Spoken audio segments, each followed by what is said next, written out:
Actually ಪಾತ್ರನ ಆವಾಗಲೇ ಹೇಳ್ದಂಗೆ ತುಂಬಾ ಇಷ್ಟಪಟ್ಟು ನಾನು ಒಪ್ಕೊಂಡಿರೋದು.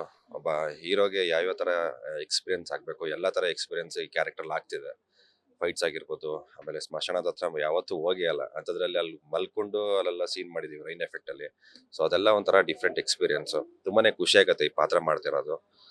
And very lucky to have ಒಳ್ಳೆ ಟೀಮ್, ಒಳ್ಳೆ ಪ್ರೊಡಕ್ಷನ್, ಒಳ್ಳೆ ಸ್ಟಾರ್ ಕ್ಯಾಸ್ಟ್. ಅದೇ ಅವಳು ಅವಾಗಿಂದನೂ ಪರಿಚಯ ನನಗೆ. She is very good friend. ಒಳ್ಳೆ ಕಲಾವಿದೆ.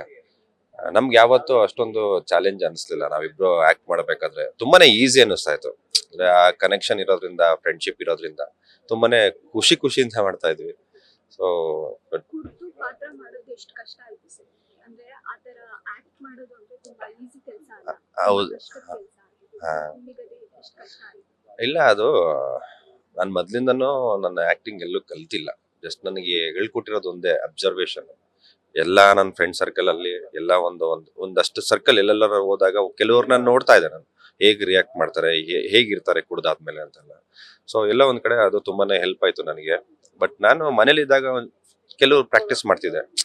ವಾಕ್ ಮಾಡೋದಾಗಿರ್ಬೋದು, ಹಿಂಗ್ ನಿಂತ್ಕೊಂಡ್ರೆ ಹೆಂಗ್ ನಿಂತ್ಕೋತಾನೆ, ಅದೆಲ್ಲ ಸ್ವಲ್ಪ ಕೆಲವು ವರ್ಕ್ಶಾಪ್ ಮಾಡಿದೆ. ಸೊ ಅದು ಇಲ್ಲಿವರೆಗೂ ಕರ್ಕೊಂಡು ಬಂದಿದ್ದಾರೆ. ಕುಡಿಯೋರ್ಗೆ ಏನಾದ್ರು ಮೆಸೇಜ್ ಕೊಡ್ತೀರಾ? ಏನಿಲ್ಲ, ಆರಾಮಾಗಿ ನಿಮ್ದೇ ಕುಡೀರಿ, ಚೆನ್ನಾಗಿರಿ, ಚಂದ ಅಷ್ಟೇ. ವೀಕ್ಷಕರಿಗೆ ಏನ್ ಹೇಳ್ತೀರಾ? ಆ ಕೃಷ್ಣ ರುಕ್ಕು ನಿಮ್ ಮನೆಗ್ ಬರ್ತಾ ಇದೀವಿ. ಸೊ ಇಷ್ಟು ದಿನ ನಾನು ಯಾವ್ಯಾವ ಪಾತ್ರ ಮಾಡಿದ್ದೆ ಅದಕ್ಕೆಲ್ಲ ನೀವು ಬೆಂಬಲಿಸ್ತಿದ್ದೀರಾ, ಪ್ರೋತ್ಸಾಹಿಸಿದಿರಾ. ಹಾಗೆ ಕೃಷ್ಣ ರುಕ್ಕು ಮೇಲೆ ನಿಮ್ಮ ಪ್ರೀತಿ ಸದಾ ಇರಲಿ ಅಂತ ಕೇಳ್ಕೊತೀನಿ. Thank you.